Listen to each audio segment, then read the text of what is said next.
신명기 15장 1절에서 23절 말씀입니다.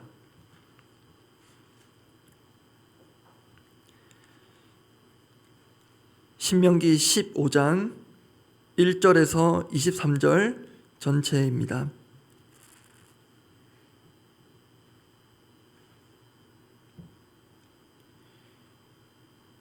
신명기 15장 1절에서 23절 말씀 제가 먼저 1절 읽습니다. 매 7년 끝에는 면제하라. 면제의 규례는 이러하니라.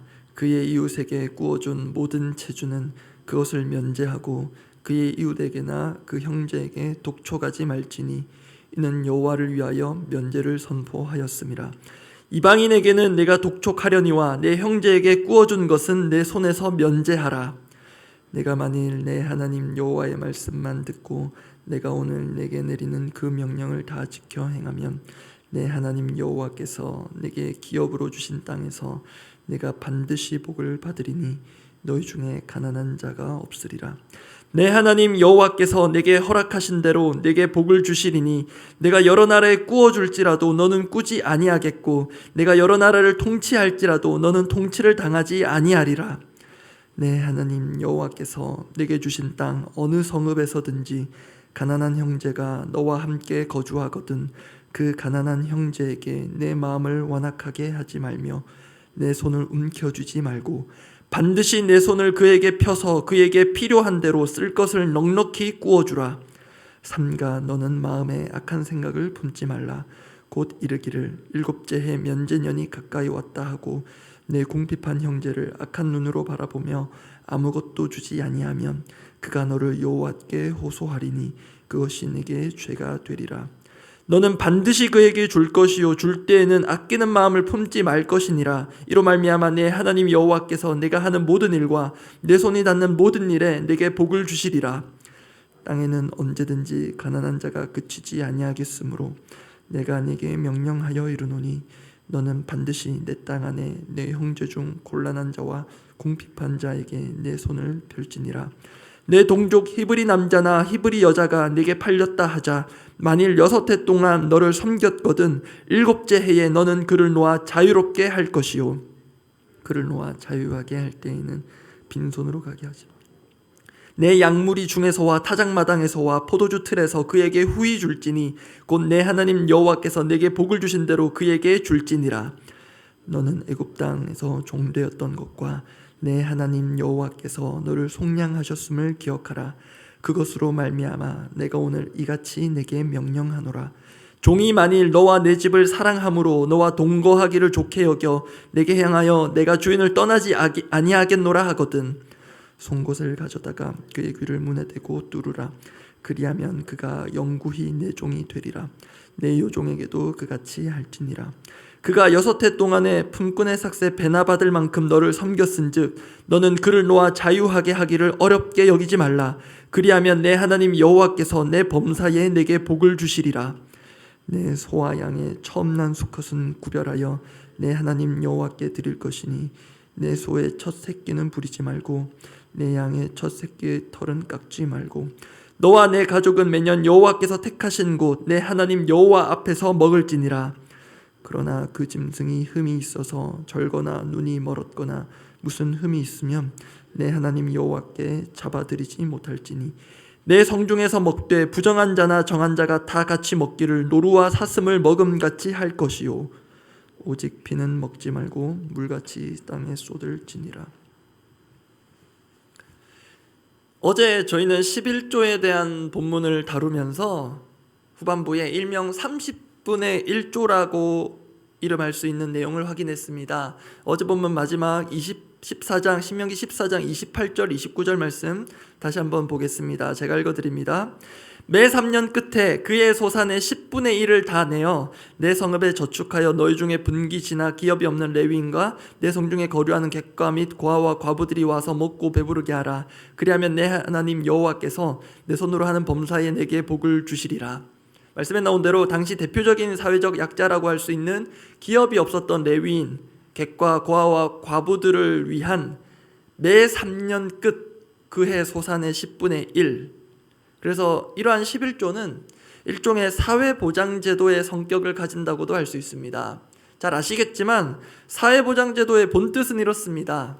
개인이 어떠한 불행을 당하더라도 국가가 최소한의 인간다운 생활을 보장할 수 있도록 하는 제도입니다. 단 오늘 본문도 그러한 성격이 있는데요. 다른 것은 신명기 본문에서는 국가가 아니라 우리 하나님께서 사회적 약자들을 위한 복지 제도를 마련해 주신다는 것입니다. 그렇게 어제 본문 매 3년 끝마다 모아내는 10분의 1에 이어 오늘 본문에는 매 7년 끝마다 필요한 제도가 나옵니다. 사회적 약자를 위한 제도인데요. 그래서 하나님께서 마련하신 사회보장제도라는 이름으로 그 특징들을 살펴보고 기도하려고 합니다. 참고로 오늘 본문이 상당히 길어서 시간 관계상 앞부분 빚을 면제하는 부분만 말씀으로 나누고자 합니다. 하나님께서 마련하신 사회보장제도 첫 번째입니다. 그 특징 반드시 도와주라입니다. 반드시 도와주라. 오늘 본문 15장 1절과 2절 말씀 제가 읽습니다. 매 7년 끝에는 면제하라. 면제의 규례는 이러하니라. 그의 이웃에게 구워준 모든 체주는 그것을 면제하고 그의 이웃에게나 그 형제에게 독촉하지 말지니 이는 여호와를 위하여 면제를 선포하였음이라. 아주 심플한 제도입니다. 매 7년 끝에는 빚을 면제하라, 면제해주라. 특히 빚, 대출 없이는 사업도 생활도 거의 불가능해진 현대 사회에서 우리 모두가 귀가 솔깃한 제도로 보이기도 합니다. 그런데요, 꼭 그렇지만은 또 않습니다. 만약 요즘처럼 아직 시간이 있긴 하지만 총선을 앞두고 어떤 정당이나 정치인이 이런 류의 공약을 내걸면 유권자들은 어떤 반응을 보일까요? 각자마다 다양하겠지만 이러한 면제년 제도가 불편한 이들이 분명히 있을 것입니다. 누구겠습니까? 채무자가 아니라 채권자입니다. 빚을 면제해 줄 게 있는 사람들입니다. 왜냐하면 금전적 손해가 뻔하기 때문입니다. 특히 빌려준 것에 대한 이자까지 받을 것을 기대할 텐데 이자는커녕 이 말씀에 따르면 원금도 회수 못할 판국입니다. 이러니 채주 입장에서는 매 7년 끝에 면제하라, 독촉도 하지 말고 묻고 따지지 말고 무조건 면제하라는 것 같은 이 말씀이 어떻게 달갑게 와닿을 수 있겠습니까? 그렇기 때문에 실제로 이 면제년 제도는 악용될 소지가 있었습니다. 하나님께서는 이 점을 미리 예견하셨습니다. 그게 오늘 본문 9절인데요. 9절 말씀은 함께 읽어보겠습니다. 삼가 너는 마음에 악한 생각을 품지 말라. 곧 이르기를 일곱째 해 면제년이 가까이 왔다 하고 내 궁핍한 형제를 악한 눈으로 바라보며 아무것도 주지 아니하면 그가 너를 여호와께 호소하리니 그것이 내게 죄가 되리라. 쉽게 생각해서 일곱째 해 면제년이 가까운 시점입니다. 그때 누군가에게 빌려주면 되돌려 받을 가능성이 낮습니다.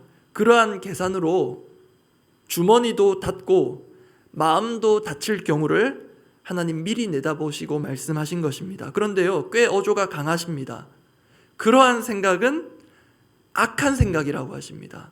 잘못된 정도가 아니라 악한 생각이라고 하시고요, 그러한 생각으로 어려움에 처한 형제들을 마치 내 돈 뺏어가서 안 갚을 놈 정도로 보는 것은 악한 눈이라고 하십니다. 그러한 것들이 악이라고 하시며 결국 그것을 죄로 여기신다고까지 합니다. 그래서 이제 하나님께서는 이 면제년 제도를 아주 강력하게 요구하셨습니다. 어제 11조가 선택이 아니라 필수입니다 라는 대지를 설명드리면서 히브리 문법상 최상의 강조, 그 의무를 표현하는 방식을 간략히 말씀드렸습니다. 똑같은 동사를 두 개 연이어 사용합니다. 하나는 기본적인 동사의 형태로, 하나는 문법적으로 부정사의 형태로 사용합니다. 그래서 히브리 원문을 보면 히브리어를 모르신다고 해도 그게 보입니다. 거의 똑같은 단어가 연이어 나오기 때문에 그렇습니다. 참고로 한글 성경에는 그 부분이 반드시 또는 마땅히 이렇게 별도의 단어로 번역이 되는데요, 문법적으로 부사라고도 할 수 있습니다. 그런데 그러한 단어가 히브리 원문에는 따로 있지 않습니다. 말씀드린 대로 동사 두 개가 연이어서 나옵니다. 그렇게 강조된 표현이 오늘 보면 면제년 제도 곳곳에 등장합니다. 속도감 있게 한번 확인해 보겠습니다. 8절입니다. 반드시 내 손을 그에게 펴서 그에게 필요한 대로 쓸 것을 넉넉히 꾸어주라. 8절에 반드시 펴다, 이게 방금 말씀드린 히브리 원문의 히브리어에서 가장 강한 의무의 강조의 표현입니다. 그리고 10절입니다. 10절 앞부분 제가 읽어드립니다. 너는 반드시 그에게 줄 것이요 줄 때에는 아끼는 마음을 품지 말 것이니라. 여기 반드시 줄 것이요도 마찬가지입니다. 그리고 11절입니다. 11절 중간쯤 보시기 바랍니다. 너는 반드시 내 땅 안에 내 형제 중 곤란한 자와 궁핍한 자에게 내 손을 펼지니라. 특히 이 반드시, 이 강조와 손을 펴다라는 동사가 반복적으로 나오는데요. 이 펴다라는 이 동사의 원래의 뜻은 쉽게 말하면 영어로 오픈입니다. 열다. 움켜쥐지 말고 손을 펴고 손만 펼 게 아니라 마음도 열고 눈도 열어서 어려움에 처한, 탕감해주는 것 외에는 회생의 길이 없는 이웃들을 도우라는 것입니다. 그것도 반드시 그렇게 하라는 것입니다. 그런데 한글 번역에는 잘 반영되지 않은 최상의 의무가 또 한 곳에 담겨 있는데요. 오늘 본문 4절 5절 붙어 있는 그 부분입니다. 오늘 본문 4절 5절 함께 한번 읽어보겠습니다. 내가 만일 내 하나님 여호와의 말씀만 듣고 내가 오늘 내게 내리는 그 명령을 다 지켜 행하면 내 하나님 여호와께서 내게 기업으로 주신 땅에서 내가 반드시 복을 받으리니 너희 중에 가난한 자가 없으리라. 죄송합니다. 4절 5절 앞부분 보시면 내가 만일 내 하나님 여호와의 말씀만 듣고 이렇게 돼 있습니다. 보통은 내가 만일 내 하나님 여호와의 말씀을 듣고 이렇게 돼 있는데요. 한 글자 차이지만 여기에 최상의 의무가 들어 있습니다. 그 만에 반드시, 이 부분 마찬가지로 히브리 원문상에는 최상의 의무 강조의 표현이 들어 있습니다. 반드시 듣고 순종하라는 것입니다. 그러면 이러한 강력한 하나님의 말씀 앞에 채권자 입장에서 한번 생각해 봅시다. 특히 자본주의 시대를 살아가는 지금 아무리 하나님께서 이렇게 강조하셨다고 해도 여러분 보시기에 이러한 제도가 잘 돌아갈 수 있겠습니까? 사실 면제년이 악용될 소지는 채권자만 아니라 채무자에게도 있습니다. 올해가 7째 해니까 내가 돈 빌리면 대충 시간 때우다가 안 갚아도 되겠지? 그런 채무자들이 있을 수 있습니다. 그런데 하나님은 오늘 본문에 보시면 채권자들의 입장에서만 계속 말씀하십니다. 그것도 강하게 말씀하십니다. 확인한 대로 반드시 빌려주라, 반드시 도와주라. 이제 두 번째입니다. 하나님께서 마련하신 사회보장제도, 반드시 도와주라가 끝이 아니고요. 두 번째가 있습니다. 반드시 도와주리라. 이것이 두 번째입니다. 반드시 도와주리라. 그 주체가 달라집니다. 오늘 본문에 마찬가지로 정말 자주 반복되는 말씀이 있습니다. 하나님께서 백성들을 강하게 몰아붙이시기만 하신 건 아닙니다. 반드시 도와주라. 하나님은 채권자들의 불편한 심정을 다 헤아리시고 그들의 순종에 대한 보상에 준하는 말씀을 주십니다. 한두 번이 아닌데요. 이건 역시 확인해 보겠습니다. 오늘 보면 4절 5절 말씀입니다. 제가 다시 읽겠습니다. 내가 만일 내 하나님 여호와의 말씀만 듣고 내가 오늘 내게 내리는 그 명령을 다 지켜 행하면 내 하나님 여호와께서 내게 기업으로 주신 땅에서 내가 반드시 복을 받으리니 너희 중에 가난한 자가 없으리라. 여기에도 거듭 말씀드린 최상의 의무가 담겨 있습니다. 특히 하나님께서 자신 스스로에게 최상의 의무를 부과하신 것입니다. 내가 반드시 복을 받으리니 한글 번역은 이렇게 돼 있는데요. 제대로 옮기면 하나님께서 내가 반드시 복을 주리니, 하나님이 주어입니다. 하나님께서 내게 반드시 복을 주겠다. 자신에게 최상의 의무를 부과하신 것입니다. 이어서 6절 보겠습니다. 내 하나님 여호와께서 내게 허락하신 대로 내게 복을 주시리니. 구체적인 복의 내용이 나옵니다. 내가 여러 나라에 꾸어줄지라도 너는 꾸지 아니하겠고 내가 여러 나라를 통치할지라도 너는 통치를 당하지 아니하리라. 10절 말씀입니다. 10절 말씀은 함께 읽어보겠습니다. 너는 반드시 그에게 줄 것이요 줄 때에는 아끼는 마음을 품지 말 것이니라. 이로 말미암아 내 하나님 여호와께서 내가 하는 모든 일과 내 손이 닿는 모든 일에 내게 복을 주시리라. 이렇게 거듭된 복이 강조되어 있습니다. 참고로 방금 읽었던 10절에 중간에 아끼는 마음을 품지 말 것이니라 되어 있는데요, 이 아끼는으로 번역된 단어는 앞서 나온 악한이라는 뜻의 히브리 원어와 같은 단어입니다. 하나님은 이 아끼는 마음을 악하게 보시는 것 같습니다. 그래서 그 아끼는 마음을 품지 않는 자에게 하나님 복을 주시겠다, 네 손이 닿는 모든 일에 복을 주시겠다, 하나님께서 만드시는 일종의 마이다스의 손이 되게 하시겠다 하신 것입니다. 이렇게 하나님께서 제정하신 제도들 크게 두 가지로 살펴보았는데요, 이 가운데 알 수 있는 중요한 사실이 있습니다. 하나님 나라의 법은 약자를 위해 존재한다는 것입니다. 그래서 강자의 희생이 전제됩니다. 있는 자의 헌신이 요구됩니다. 그렇기 때문에 상대적으로 강자인 사람, 가진 자는 다소 부당하게 느껴질 수 있습니다. 내가 왜 이걸 이렇게 해야 하는가? 그러나 하나님은 그렇게 말씀하실 수 있습니다. 왜냐하면 하나님께서 그렇게 약자를 위하여 사셨기 때문입니다. 그러한 하나님 아버지를 상징적으로 보여주는 예수님의 비유가 있습니다. 잘 아시는 1만 달란트 빚진 자의 비유입니다. 마태복음 18장 23절 24절을 제가 읽어드립니다. 그러므로 천국은 그 종두가 결산하려 하던 어떤 임금과 같으니 결산할 때에 10,000달란트 빚진 자 하나를 데려오매, 간단히 말해 10,000달란트는 개인은 절대로 갚을 수 없는 수준입니다. 이것을 탕감해 주십니다. 마태복음 18장 27절입니다. 제가 읽어드립니다. 그 종의 주인이 불쌍히 여겨 놓아보내며 그 빚을 탕감하여 주었더니. 여러분, 이 1만 달란트 빚진 자, 이 1만 달란트를 탕감받은 자가 누구입니까? 우리에게 은혜가 주어질 때 이 1만 달란트 탕감받은 자는 저와 여러분임을 깨닫게 됩니다.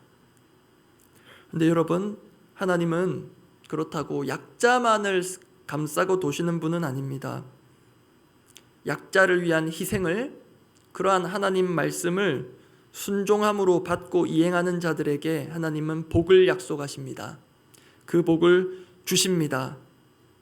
사실 하나님께서 이렇게 직접적인 복의 약속을 약자들에게는 하지 않으셨습니다. 오늘 본문에 국한해서 볼 때 그렇습니다. 그 복의 약속을 강자들에게, 있는 자들에게 하셨습니다. 그래서 하나님께서 원하시는 그 방식, 하나님 나라의 원리는 이런 것 같습니다. 하나님 말씀을 순종하는 이들을 통해 그들에게 하나님 복을 주시고 그들이 받은 복이 약자들에게 흘러가게 하십니다. 그것이 하나님 나라의 아름다운 선순환입니다. 말씀 정리합니다. 빚을 탕감해 줄 게 있는 사람, 그 채권자 입장에서 어렵지만 이 빌려주는 방법, 이 하나님 말씀에 순종하는 방법이 있습니다.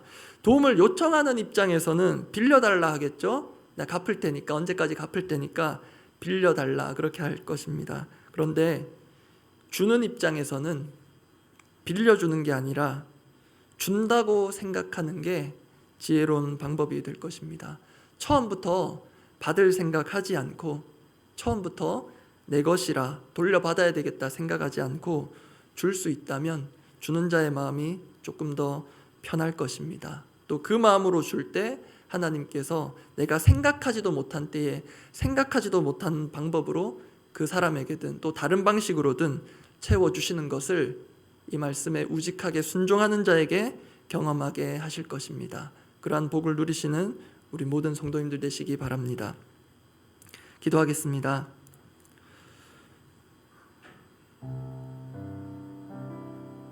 오늘 말씀 가운데에도 생각나게 되는 대목이 있는데요, 야고보서 4장 17절 말씀이 떠오릅니다. 제가 읽어드립니다. 그러므로 사람이 선을 행할 줄 알고도 행하지 아니하면 죄니라. 분명 하나님의 말씀이 주어져 있는데 내가 겪을 손해를 생각하고 계산해서 지금은 아니다, 주머니를 닫는 자들에게 생각해봐야 할, 묵상해봐야 할 말씀입니다. 우리의 기도 제목은 이렇습니다. 때로 하나님께서 우리의 희생과 헌신을 강요하시는 것 같지만 실은 그것이 우리에게 참된 복을 주시는 통로임을 깨닫기를 원합니다. 약자들을 향하신 하나님의 각별한 마음과 정신을 우리가 제대로 그대로 이어받아 할 수 있는 한 최선을 다해 그들을 섬기며 돕기를 원합니다. 사실 무엇이 더 풍부하고 있는 자들만 할 수 있는 것은 아닙니다. 여러분, 목회자에게 충분한 재정이 있겠습니까? 그런 목회자의 형편을 알면서도 저의 친구들이 제가 목회자인 것을 알면서도 때로 도움을 요청할 때가 있습니다. 그때 마음이 처음부터 넉넉하게 펼쳐지진 않지만 앞서 말씀드린 대로 받을 생각하지 않고 준 경우가 몇 번 있었는데요. 그럴 때 하나님께서 생각하지도 못한 방식으로 채워주시는 것을 경험한 바 있습니다. 하나님께서 우리에게 잘 되도록 복을 주시려고 하시는 방편으로 우리에게 허락하신 이 말씀임을 우리가 기억하고 우리 가운데 생각나게 하는 우리 주변에 약자들이 있다면 하나님 그들을 위하여서 내가 어떤 방식으로 언제 어떻게 손을 펴고 내 마음을 열어야 할지를 주님 은혜를 주시고 지혜를 주시고 내 힘으로 할 수 없사오니 성령께서 나를 도구 삼으셔서 이 나라 가운데 이 사회 가운데 그런 아름다운 일들이 일어나도록 우리를 사용하여 주십시오. 그 마음의 결단을 주님께 기도로 올려드리겠습니다. 기도하겠습니다. 하나님 아버지, 정말로 개인의 힘으로는 이 쌓이고 쌓여가는 부채와 이 채무를 해소할 수 없는, 해결할 수 없는 일들이 있습니다. 주님, 빚을 내어 시작한 일들인데 빚을 갚아나가기는커녕 하루하루 먹고 살기도 빠듯하고 버거운 우리의 현실들이 있습니다. 그런데 그렇게 살아가는 우리들이지만 그러함에도 정말로 우리의 도움 없이는 하루하루가 막막한 이들이 또한 우리 주변에 있음을 그들을 보는 눈을 닫지 않기를 원합니다. 나 혼자 먹고 살기에도 바쁜데 하면서 마음이 다치고 주머니가 다치는 이런 세대 가운데 주님, 적어도 우리 더사랑교회로 모아주신 이 하나님 나라의 백성들만큼은 주님 정말로 우리 가운데 있는 속담들 콩 한 쪽도 나눠 먹는 그 마음으로 주님, 나는 못 먹더라도 너라도 먹으라는 그런 마음으로 주님, 우리의 희생과 또 헌신을 기꺼이 주님 앞에 올려드릴 때 주님, 이것을 통해 우리가 망하고 죽는 것이 아니라 오히려 함께 사글고 함께 흥하며 우리를 통한 복이 더 풍성하게 흘러갈 것을 기대하오니 주님, 순종하는 자들에게만 주어지는 이 놀라운 복을 경험하게 하여 주시옵소서. 우리 가운데 두려움과 세상적인 염려와 경제적인 또 어려움들이 분명히 있습니다. 하나님, 이 나라 가운데 하나님 어려움에 처한 경기 침체로 인하여서 고생하는 모든 백성들, 민심들을 주님 마음을 만져주시고 다스려주시고 정말 이 나라가 사람의 지혜로 경제적인 논리로 하나님 회생되는 것이 아니라 하나님의 방식으로 새롭게 되고 또 새롭게 일어설 수 있음을 우리가 기억하고 주님, 자본주의 세상 가운데 살고는 있지만 하나님 나라의 방식과 그 논리로 그 진리로 살아가는 우리 모두가 되게 하여 주시옵소서.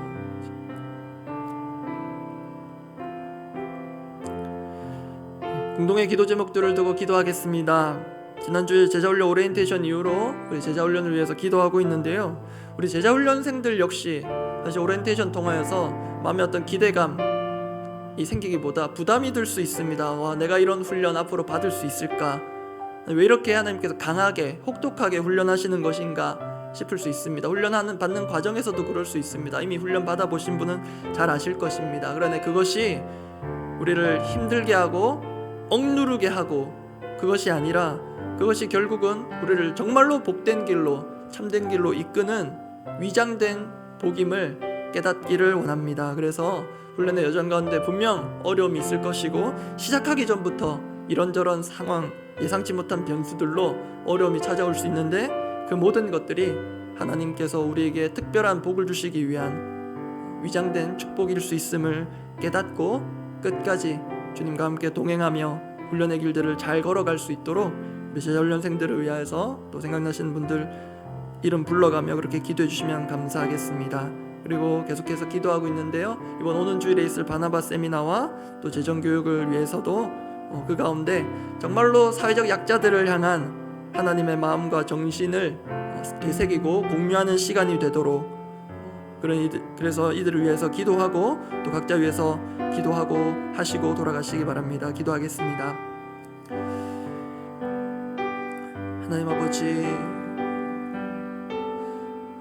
우리를 때로 혹독하게 훈련하시며 훈련의 길로 우리를 인도하시는 주님, 그것이 우리에게 결국 복이며 은혜가 됨을 기억하며 감사드리길 원합니다. 하나님, 우리 자훈련생들 오리엔테이션 이후 여러 가지 마음들이 교차할 텐데 주님, 훈련의 여정 가운데서도 때로 후회스럽고 끝까지 갈 수 있을까 하는 그런 불안한 마음들도 들 수 있을 텐데 하나님, 그러한 모든 어려움의 순간들이 강요된 희생과 너무 혹독한 그런 모든 과정들이 마음 어렵게 할 수 있으나 주님, 그것이 하나님께서 주시는 복으로 가는 지름길임을 깨닫는 은혜가 있게 하여 주시옵소서.